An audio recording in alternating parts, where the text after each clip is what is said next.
والعاقبة للمتقين والصلاة والسلام على عباده الذين اصطفى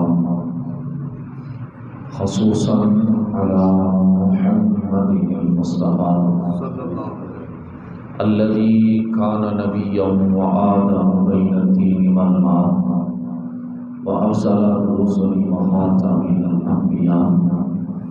فقد قال الله تبارك وتعالى في الكلام المجيد والفرقان الحميد: أعوذ بالله من الشيطان الرجيم. بسم الله الرحمن الرحيم. محمد رسول الله والذين معه أشداء على الكفار. صدق الله العظيم وصدق رسوله النبي الكريم الأمين.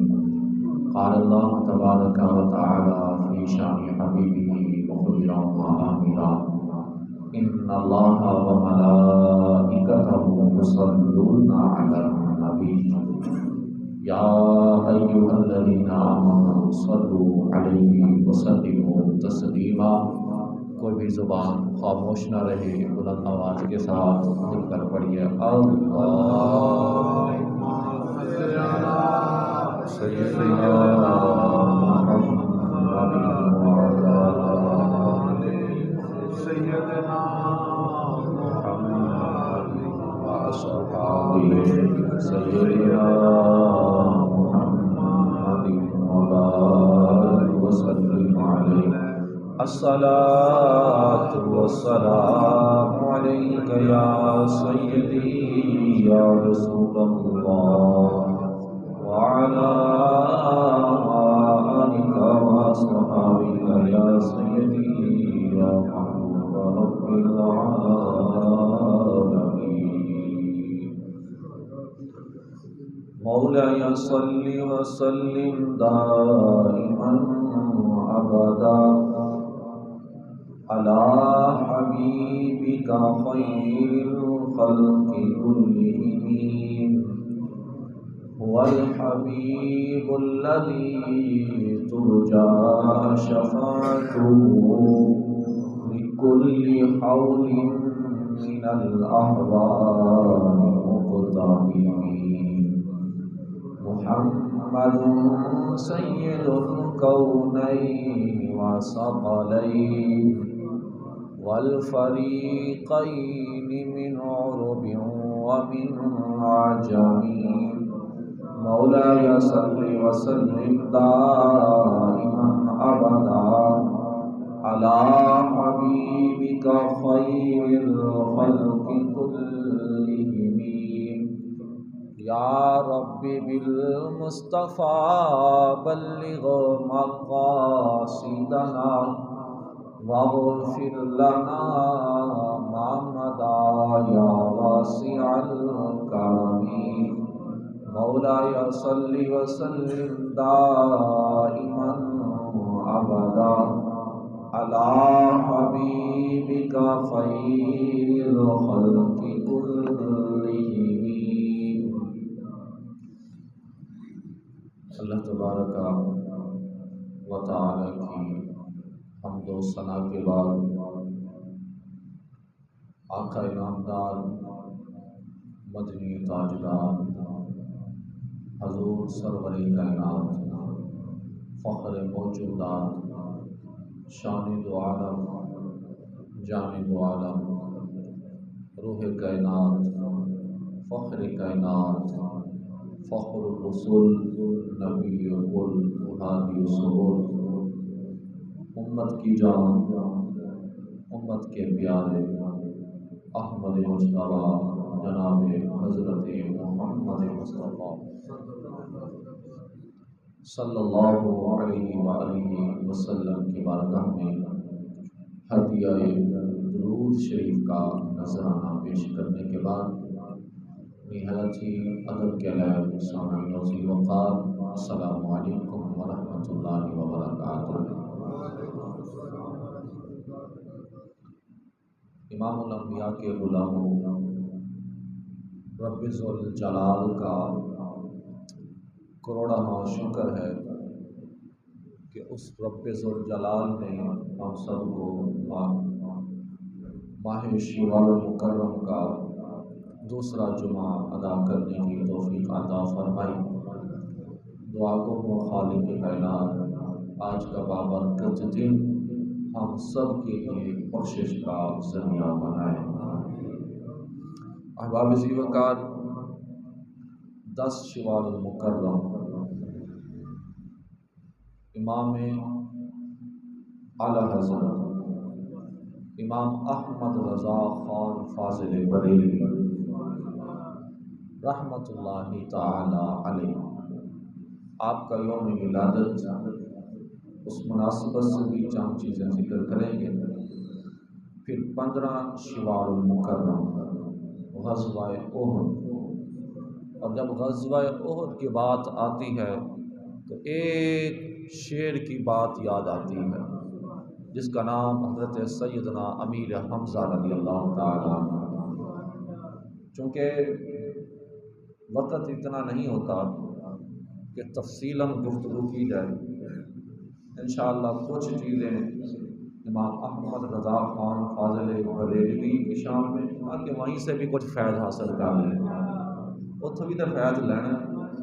اور یہ وہ عظیم ہستی ہیں جنہوں نے ہمیں سر اٹھا کر چلنے کا طریقہ بھی بتا دیا ہے، جنہوں نے یہ ثابت کیا اہل سنت و جماعت کا عقیدہ حق پر ہے، انہوں نے یہ ثابت کیا، اور ہم سر اٹھا کر چلتے ہیں، اور ہم فخر سے کہتے ہیں کہ ہم امام احمد رضا خان فاضل بریلوی کے غلام ہیں، ہم فخر سے کہتے ہیں۔ اب آپ ذی وقار، حضرت امام احمد رضا خان فاضل بریلوی رحمۃ اللہ تعالی علیہ یہ مادرزاد ولی بھی ہیں، مادرزاد ولی بھی ہیں، اور 150 سے زیادہ علوم پر آپ کو مہارت بھی حاصل ہے، 1000 سے زیادہ کتابوں کے آپ مصنف بھی ہیں، 1000 سے زیادہ کتابوں کے آپ مصنف بھی ہیں، اور بیک وقت مدرس بھی ہیں، عالم بھی ہیں، اور مفتی بھی ہیں، محدث بھی، مدرس بھی، اور مجدد بھی ہیں۔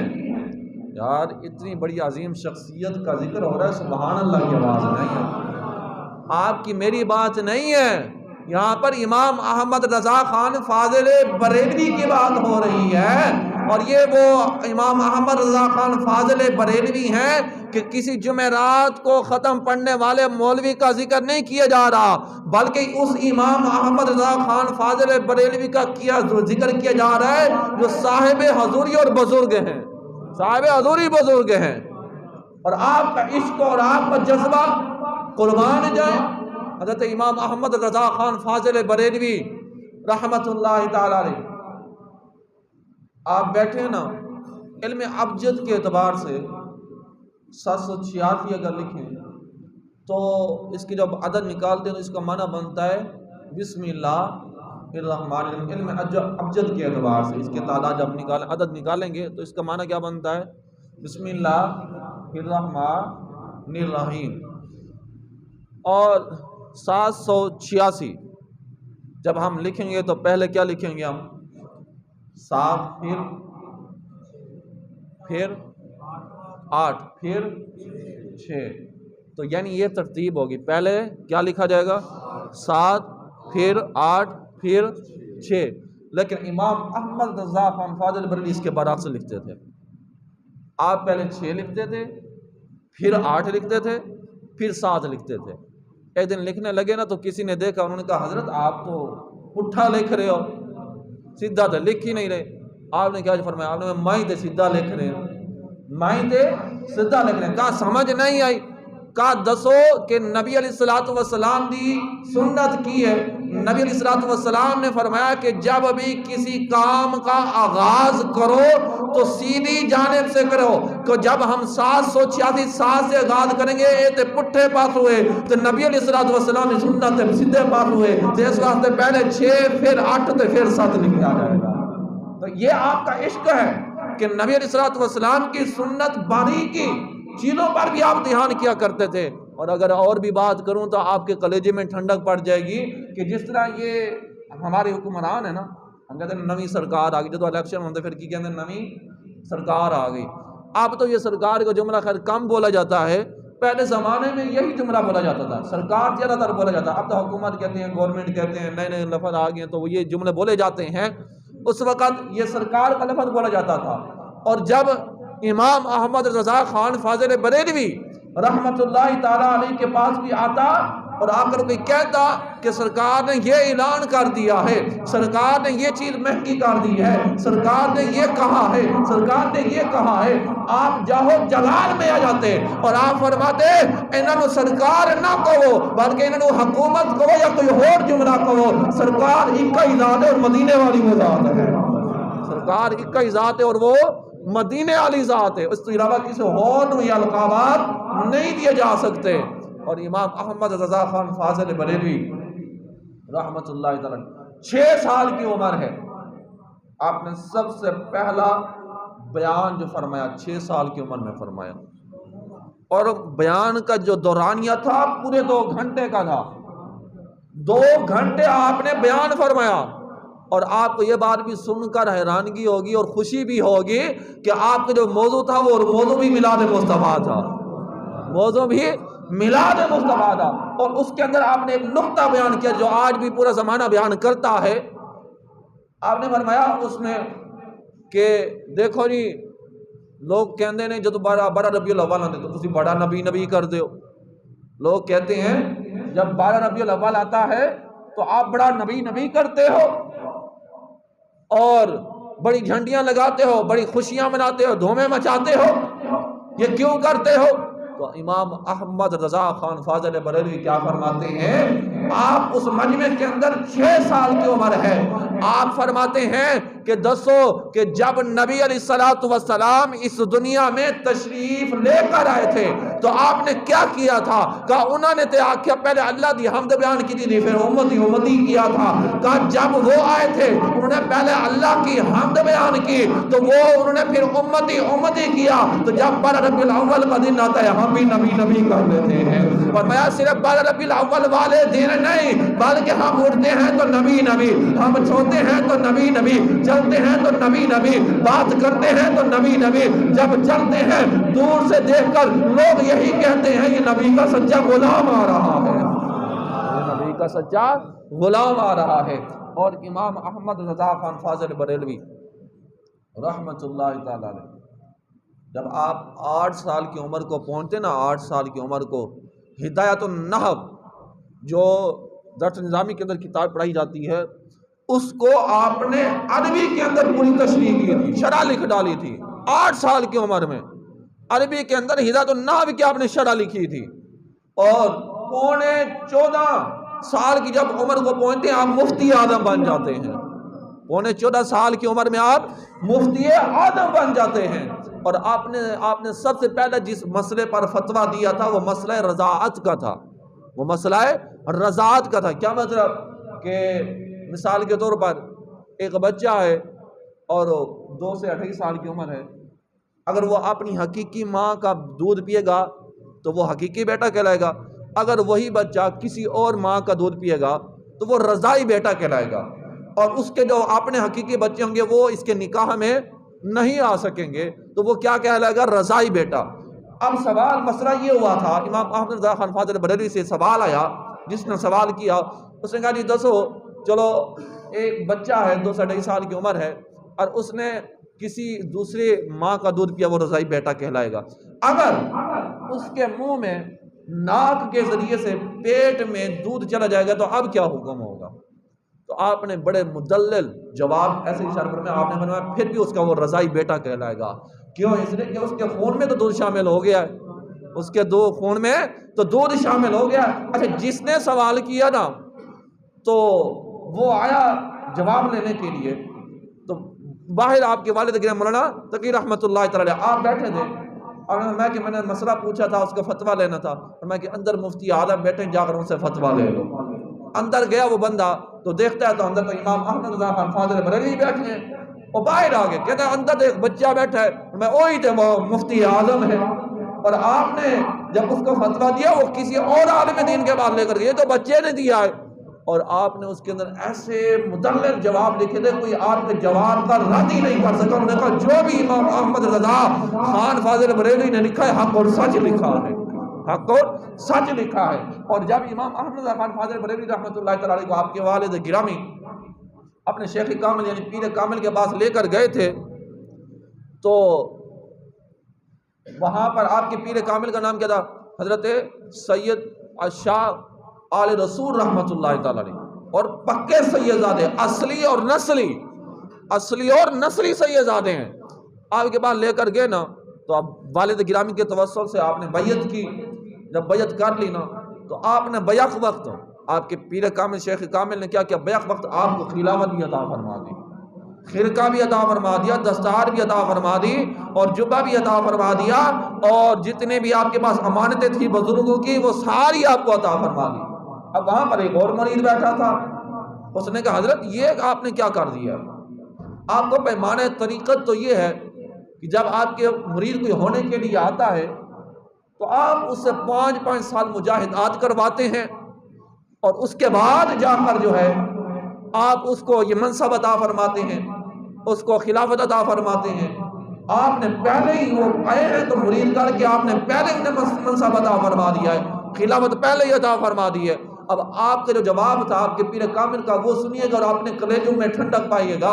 آپ نے فرمایا ہاں اصل بات یہ ہے کہ جب کوئی بندہ اور آتا ہے اور وہ آ کر میرا مرید بنتا ہے، اس کا دل داغدار ہوتا ہے، یعنی اس کے دل کی چادر داغدار ہوتی ہے، اس کو صاف کرتے کرتے ٹائم لگ جاتا ہے، پھر اس کے بعد جب اس کا دل یعنی صاف ہو جاتا ہے اس کے بعد پھر مدینے والے کا رنگ چڑھاتا ہوں میں۔ لیکن جب یہاں امام احمد رضا خان فاضل بریلوی آئے ہیں، 18 سے 20 سال کی عمر ہے، فرمایا ان کا دل تو پہلے ہی نورانی چمکتا دھمکتا تھا، جب جیسا ہی ہے ان کا دل تو پہلے ہی صاف تھا، میں نے اس لیے انہیں خلافت عطا فرما دی ہے۔ اللہ اکبر،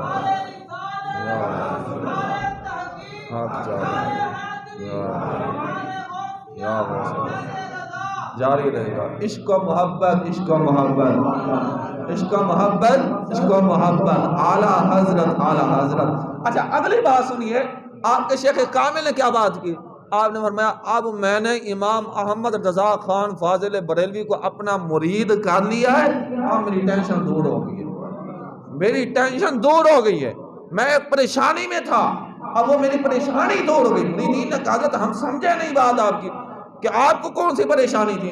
کہ میں ٹینشن میں تھا کہ کل قیامت کے روز اللہ رب العزت کی بارگاہ میں جب میں حاضر ہوں تو رب ذوالجلال مجھ سے اگر سوال کرے اے شاہ آل رسول رحمت اللہ تعالی علیہ آپ کیا لے کر آئے ہیں، تو میرے پاس کوئی جواب نہیں تھا۔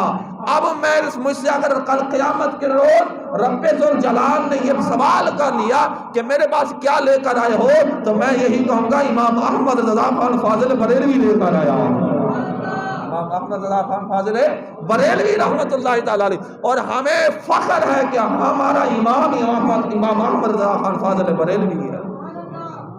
اچھا یہ بھی یاد رکھیں کفار نے بڑی بڑی چالیں چلی، بڑی بڑی چالیں چلی، بڑا انہوں نے زور لگایا کہ ان کے دل سے عشق محبت عشق رسول نکال دی جائے، چونکہ انہوں نے سرچ کیا کہ مسلمانوں کو کامیاب کون سی چیز بناتی ہے۔ جب انہوں نے سرچ کیا تو پتہ چلا کہ جی ان کے دل کے اندر تو عشق رسول صلی اللہ علیہ وسلم موجود ہے، اس چیز نے انہیں کامیاب، جب تک ان کے دلوں کے اندر عشق رسول موجود ہے تب تک انہیں کوئی کچھ نہیں کر سکتا، ان کا کوئی کچھ نہیں بگاڑ سکتا۔ پھر انہوں نے سازش رچائی کہ کچھ لوگوں کو حائل کر دیا، اور جنہوں نے کہنا شروع کر دیا کہ نبی تو ہمارے جیسے ہیں، نبی تو ہمارے جیسے ہیں، وہ کچھ کر سکتے نہیں ہیں۔ پھر اس کا جواب امام احمد رضا خان فاضل بریلوی نے دیا۔ آپ نے فرمایا او اختر کے اندھو تم کہتے ہو کہ نبی کچھ کر سکتے نہیں، نبی ہمارے جیسے۔ فرمایا نانا نبی کی شان پوچھنی ہے، آؤ میں بتاتا ہوں۔ سورج الٹے پاؤں پلٹے چاند اشارے سے ہوتا، اندھے نجدی دیکھ لے قدرت رسول اللہ کی، اندھے نجدی دیکھ لے قدرت رسول اللہ کی۔ اچھا یہاں پر ایک رک کے بات کروں، کل قیامت کے روز، یہ حدیث تو آپ لوگوں نے سن رکھی ہے نا، کل قیامت کے روز معاشر کا میدان سجایا جائے گا اور میزان پر اعمال تولے جائیں گے. ایسا ہی ہے نا، میزان پر اعمال تولے جائیں گے. اب کیا رب کو معاذ اللہ نہیں پتا کہ یہ بندہ نیکوکار ہے یا گنہگار ہے؟ رب جانتا ہے نا کہ یہ بندہ نیکوکار ہے یا گنہگار ہے، تو پھر یہ اعمال تولنے کی کیا ضرورت تھی؟ پھر یہ میدان سجانے کی کیا ضرورت تھی؟ تو علماء نے بڑا خوبصورت جواب دیا، فرمایا یہ میدان سجایا گیا محض شان محبوبیت دکھانے کے لیے. اس لیے ہم کہتے ہیں تجھ سے اور جنت سے کیا مطلب، ہٹ منافق دور ہو، ہم ہیں رسول اللہ کے، جنت رسول اللہ کی. ہم ہیں رسول اللہ کی اور جنت رسول اللہ کی. اور اعلیٰ حضرت عظیم المرتبہ کیا فرماتے ہیں؟ فرماتے ہیں خدا کی رضا چاہتے ہیں دو عالم، خدا کی رضا چاہتے ہیں دو عالم. خدا چاہتا ہے رضا محمد، خدا چاہتا ہے رضا محمد. آج لے ان کی پناہ، آج لے ان کی پناہ، اور آج مدد مانگ ان سے، کل قیامت میں نہ مانیں گے اگر تو مان گیا، کل قیامت میں نہ مانیں گے اگر تو مان گیا. اور کیا قربان جائے امام احمد رضا خان فاضل بریلوی کی شان پر. آپ کیا فرماتے ہیں؟ آپ فرماتے ہیں کیا ذوق افزا شفاعت ہے تمہاری، واہ واہ، کیا ذوق افزا شفاعت ہے تمہاری، واہ واہ. قرض لیتی ہے گناہ پرہیزگاری، واہ واہ. میرے خیال میں سمجھ نہیں ہے، چلو میں تشریح کر کے سمجھا دیتا ہوں، سمجھ نہیں ہے آپ لوگوں کو. حضور اعلیٰ حضرت فرماتے ہیں کہ نبی علیہ الصلوۃ والسلام کی شفاعت اور اس کے لطف کی کیا شان ہے. نبی علیہ الصلوۃ والسلام کی شفاعت اور اس کے لطف کی کیا شان ہے کہ روز محشر، روز محشر جو متقی ہوں گے، جو پرہیزگار ہوں گے، جو نیکوکار ہوں گے، ان کی بھی یہ خواہش ہوگی. کیا خواہش ہوگی؟ فرمایا گناہ قرض لیتی ہے گناہ پرہیزگاری، واہ واہ. میں ان کی بھی یہ خواہش ہوگی کہ ہم کسی گنہگار سے کچھ گناہ قرض لے لیں تاکہ نبی علیہ الصلوۃ والسلام کی شفاعت کا ہم بھی لطف اٹھا سکیں. قرض لیتی ہے گناہ پرہیزگاری، واہ واہ، کہ ان کی خواہش یہ ہوگی کہ ہم کسی گنہگار سے کچھ گناہ قرض لے لیں تاکہ نبی علیہ الصلوۃ والسلام کی شفاعت کا لطف ہم بھی اٹھا سکیں. تو ابھی احباب ذی وقار جتنی بھی ہم شان بیان کریں امام احمد رضا خان فاضل بریلوی رحمۃ اللہ تعالی کی شان ہم بیان کر سکتے نہیں، چونکہ میں نے وعدہ کیا تھا کہ دوسرے موضوع کی طرف بھی جانا ہے تو وقت کے حساب سے پھر ادھر بھی چلتے ہیں. احباب ذی وقار غزوہ احد کی جب بات آتی ہے تو حضرت امیر حمزہ رضی اللہ تعالی عنہ کی بات ضرور کی جاتی ہے. اور یہ وہ شعر ہے جنہیں کہا گیا اسد اللہ و اسد الرسول. حضرت امیر حمزہ اللہ کے بھی شعر ہیں اور اس کے حبیب کے بھی شعر ہیں. اور نبی علیہ الصلوۃ والسلام نے خود فرمایا کہ میرے جتنے بھی چاچا ہیں، تمام چچا زاد میں سے سب سے محبوب اور سب سے پسندیدہ میرے چچا حضرت امیر حمزہ ہیں. اور حضرت امیر حمزہ نبی علیہ الصلوۃ والسلام سے 2 سال بڑے ہیں، 2 سال بڑے ہیں. اتنی زیادہ ان کی عمر نہیں تھی، 2 سال بڑے تھے. مفسرین کرام میں بعد اختلاف بھی ہے لیکن 2 سال کا زیادہ تر ملتا ہے کہ 2 سال آپ بڑے تھے. اور حضرت عمر فاروق رضی اللہ تعالیٰ عنہ کے اسلام لانے سے 3 دن قبل آپ اسلام میں داخل ہوئے تھے. ان کے اسلام لانے سے 3 دن قبل آپ اسلام میں داخل ہوتے ہیں. اور نبی علیہ الصلوۃ والسلام نے آپ کو 7 ایسے القابات عطا فرمائے کسی اور کو وہ عطا ہی نہیں فرمائے. جب آپ کی شہادت ہوتی ہے تو آپ کو پہلا لقب عطا فرمائے سید الشہداء، تمام شہیدوں کے یہ سردار ہیں، تمام شہیدوں کے یہ سردار ہیں. دوسرا لقب عطا فرمایا اسد اللہ، یہ اللہ کا شیر ہے. پھر بنایا واسد الرسول، اور اللہ کا بھی شیر ہے اور اللہ کے حبیب کا بھی یہ شیر ہے.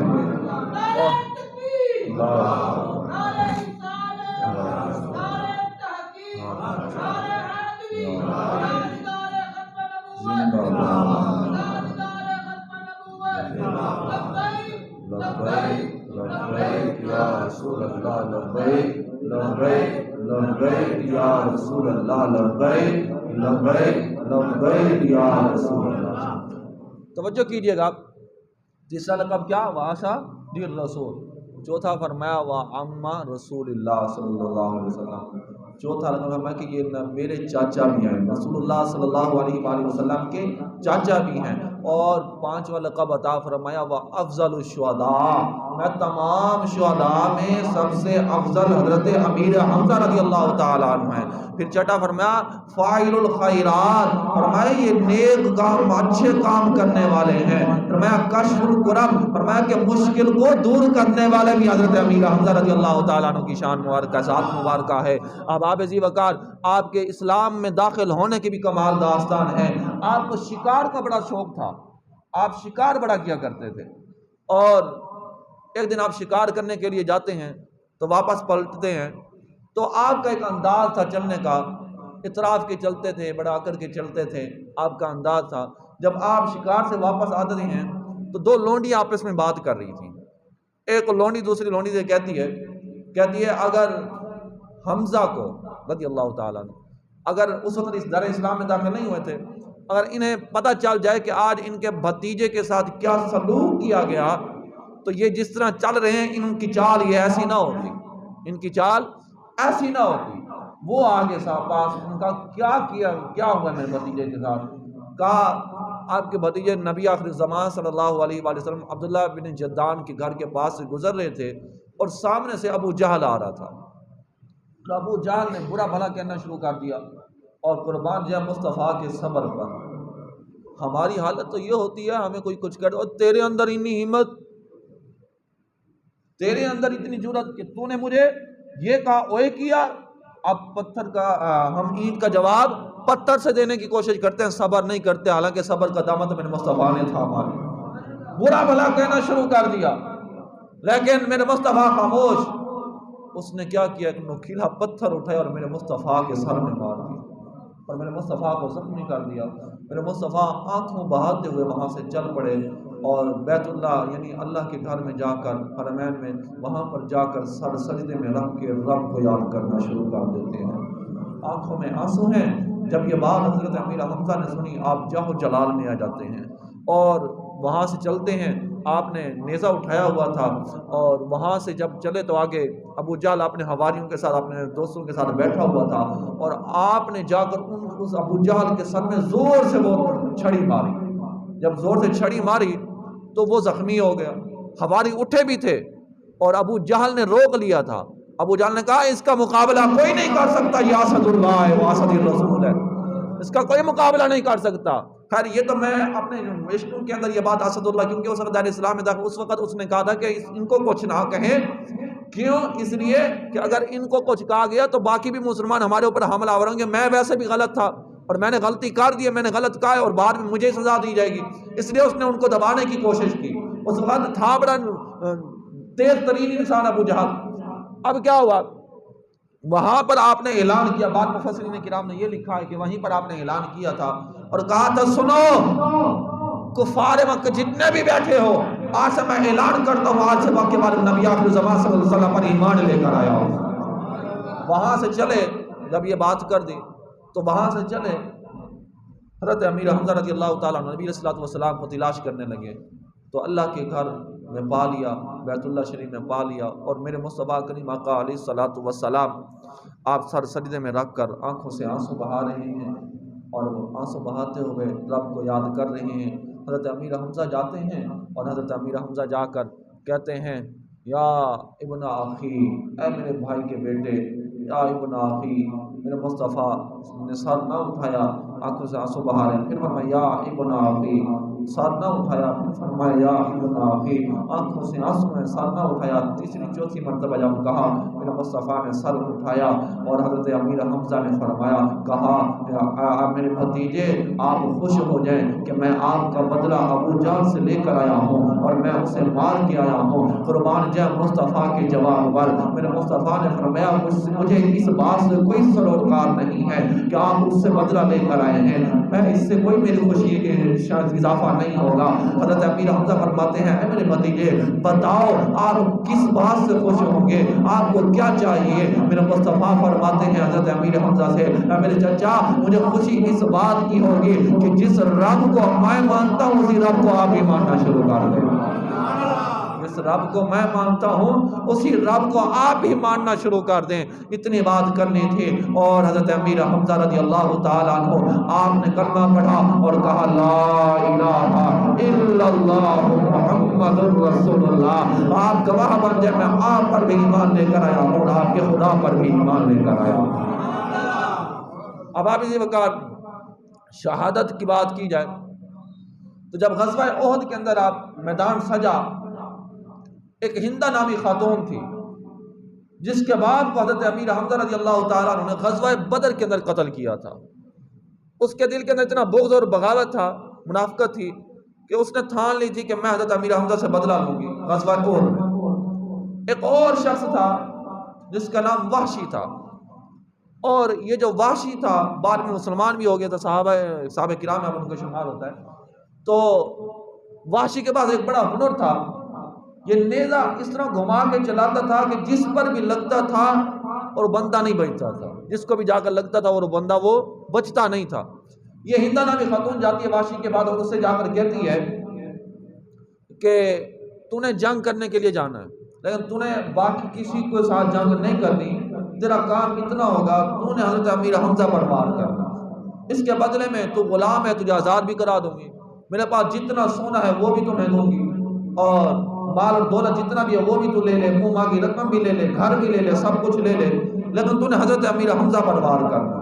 اب وحشی کہتا ہے میں نے کہا کہ چلو مجھے مال تو ملتا ہے، لڑنا تو ویسے ہی ہے، چلو میں ان پہ وار کر دوں گا، ان پر حملہ کر دوں گا۔ المختصر احباب اسی بکار وحشی وہ خود آتا ہے میدان کے اندر، اور اس نے چونکہ حضرت امیر حمزہ کا مقابلہ کرنا تھا، اور حضرت امیر حمزہ کا مقابلہ سامنے سے کوئی کر سکتا نہیں تھا، یہ درخت کے پیچھے چھپ کر بیٹھ جاتا ہے اور کہتا ہے میں حضرت امیر حمزہ کو جب دیکھنے لگا تو میں کیا دیکھتا ہوں کہ وہ گاجر اور مولی کی طرح کفار کو مار رہے ہیں، حملہ کر رہے ہیں۔ اور بعد میں مفسرین کرام نے لکھا ہے کہ 31 مشرکین کو حضرت امیر حمزہ نے تنہا وہاں پر مارا تھا، 31 مشرکین کو۔ اور وہ کہتا ہے میں نے دیکھا حضرت امیر حمزہ کا اس طرح کا وار کہ جس طرح بھیڑیے ہو نا، بھیڑیے، اور ان کے بھی جو ہے شیر لگ جائے تو ان کی دوڑیں لگ جاتی ہیں، فرمایا اسی طرح حضرت امیر حمزہ ان پر حملہ کرتے اور ان کی دوڑیں لگ جاتی ہیں، اور ان کی دوڑیں لگی ہوئی ہیں۔ خیر وہ کہتے ہیں کہ میں درخت کے پیچھے بیٹھا تھا، ادھر ہی آگے حضرت امیر حمزہ اور ایک کافر آیا تو اس پر حملہ کرنے لگے، تو آپ نے تلوار اٹھائی، ایسے تلوار اٹھائی تو پیٹ سے تھوڑا سا یعنی ننگا ہوا، پیٹ ننگا ہوا تو وحشی نے وار کر دیا، اور وہ جو نیزہ تھا وہ آر پار ہو گیا۔ جب وہ آر پار ہوا پھر بھی آپ گھرے نہیں حضرت امیر حمزہ، آپ کی نگاہ وحشی پر پڑتی ہے، وحشی کہتا میری دوڑیں لگ گئی۔ میں نے کہا اگر میں حضرت امیر حمزہ کے ہاتھ میں آ گیا تو میں نہیں بچوں گا۔ حضرت امیر حمزہ پیچھے دوڑتے ہیں، چلتے چلتے ایک اور جگہ آتی ہے جہاں پر کھڈا کھودا ہوتا ہے، یا تو مسلمانوں نے کھودا تھا جنگ کے لیے، کفار و کافروں نے کھودا تھا، تو اس کھڈے کے اندر حضرت امیر حمزہ رضی اللہ تعالیٰ عنہ گر جاتے ہیں۔ وحشی دور جا کر بیٹھ جاتا ہے، اور جب یہ چونکہ وہ باقی دیگر تفصیل تو اور ہے تو مختصر کر رہا ہوں، جب یہ میدان یعنی جنگ کا ختم ہوا تو وہ ہندہ نامی خاتون کہتی ہے وحشی سے آ کر کے حضرت امیر حمزہ کہاں پر رہے؟ وہ کہتا ایک وہ جڑا کھڈا ہے نا، تو اس کھڈے کے اندر حضرت امیر حمزہ رضی اللہ تعالیٰ عنہ موجود ہے۔ ادھر سے جب جتنے بھی شہداء احد تھے ان کو جمع کیا جا رہا تھا، اور نبی علیہ الصلوۃ والسلام نے فرمایا کہ میرے چچا حضرت امیر حمزہ کدھر ہیں؟ نہ شہداء میں ہیں نہ زندوں میں موجود ہیں، کہیں بھی نظر نہیں آ رہے، میرے چچا حمزہ کدھر ہے؟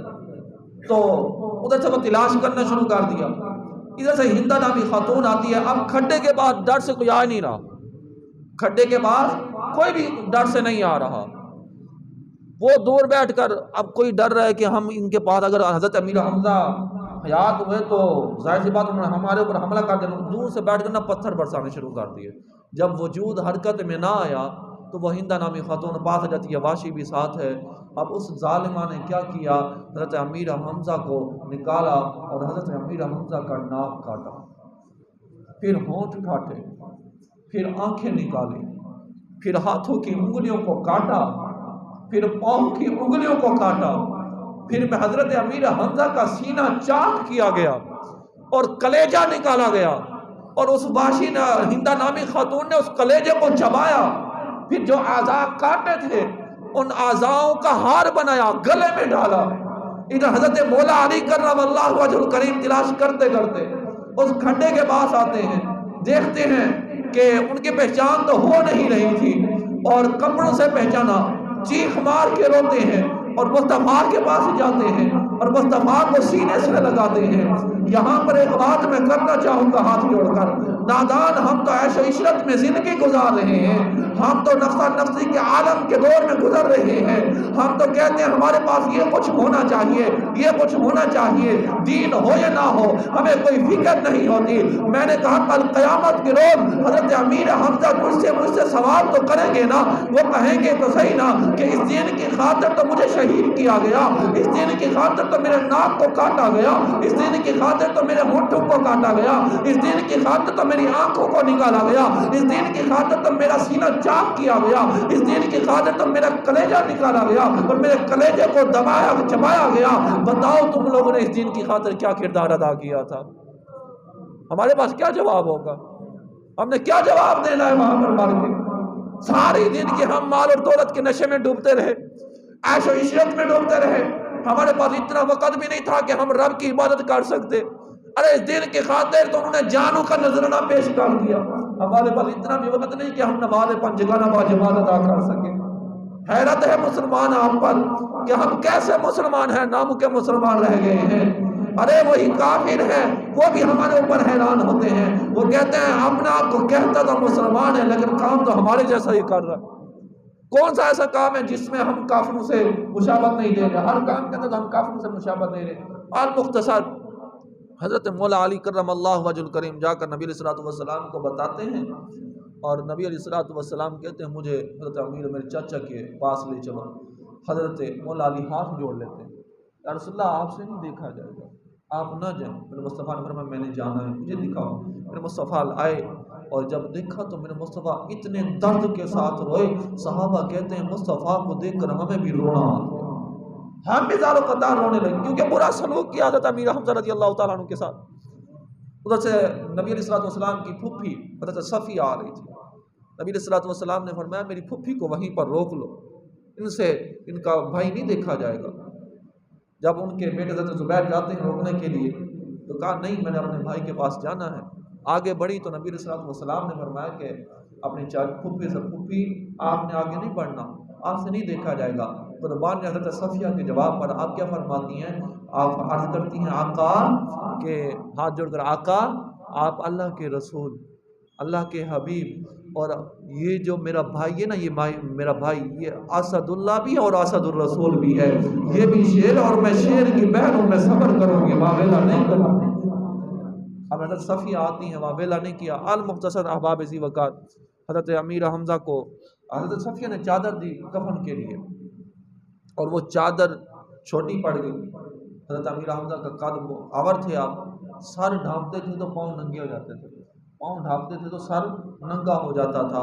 نبی علیہ السلام نے فرمایا کفن سر پہ ڈال دیا جائے اور پاؤں پر گھاس ڈال دیا جائے۔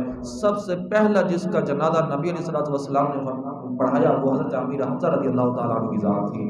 اور پھر ایک جنازہ نہیں پڑھایا، حضرت امیر حمزہ کا ایک جنازہ نہیں پڑھایا، 72 وہاں پر صحابہ کرام شہید ہوئے تھے، اور حضرت امیر حمزہ کا جب جنازہ پڑھایا وہ وہیں پر پڑھا رہا، ایک اور جنازے کو لایا، اس کا پڑھایا، پھر ایک اور آ گیا، کسی کا ایک پڑھا، کسی کے 2 پڑھے، حضرت امیر حمزہ کے پورے 70 جنازہ پڑھائے گئے، 70 مرتبہ جنازہ پڑھایا گیا حضرت امیر حمزہ رضی اللہ تعالیٰ عنہ۔ یہ شان حضرت امیر حمزہ ہے۔